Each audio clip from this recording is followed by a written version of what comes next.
গর্ত আগে থেকেই খোঁড়া ছিল। কফিনটা নামানোর প্রস্তুতি নিতেই এক লোমহর্ষক ঘটনা ঘটল। কফিনের গায়ে পেঁচানো মোটা লোহার শিকলগুলো হঠাৎ নড়ে উঠল, যেন ভেতরের কেউ ওগুলো ছিঁড়ে ফেলার চেষ্টা করছে। আর ভেতর থেকে নখ দিয়ে লোহা আঁচড়ানোর মতো খসখস শব্দ শোনা যেতে লাগলো। ইয়া আল্লাহ, করিম, শব্দটা তো আমিও শুনলাম। মরা মানুষ লোহার কফিন আশ্রায় কেমনে? ভাইজান, দেখেন তালার গোড়া দিয়া পানি পড়তাছে, কিন্তু এই পানি তো কালো, আর গন্ধটা সাগরের পচা মাছের মতো গন্ধ।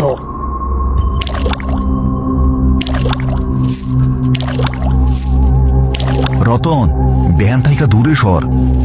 কফিনটা ভ্যানের উপর ভয়ানকভাবে কাঁপতে শুরু করলো। মনে হচ্ছে ভেতরে কোনো বিশাল শক্তিশালী প্রাণী আটকা পড়েছে। কাঁপুনির চোটে ভ্যানটা উল্টে যাওয়ার উপক্রম হলো।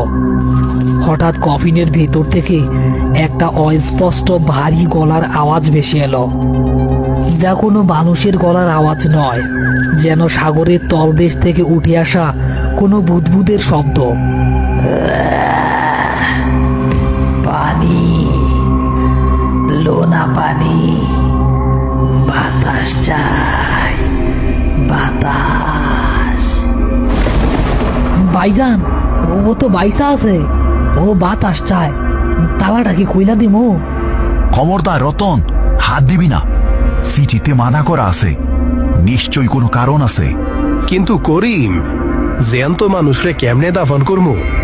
যদি ভুল হয়, যদি সত্যি সত্যি লোকটা বাইচা থাকে। করিম দ্বিধায় পড়ে গেল। একদিকে নির্দেশ তালা খোলা যাবে না, অন্যদিকে মানুষের মতো আর্তনাদ। ঠিক তখনই কফিনের ডালাটা ভেতর থেকে এমন জোরে ধাক্কা এলো যে একটা শিকলের আংটা টং করে ছিঁড়ে ছিটকে পড়ল করিমের পায়ের কাছে। ছিঁড়ে যাওয়া অংশটা দিয়ে দেখা গেল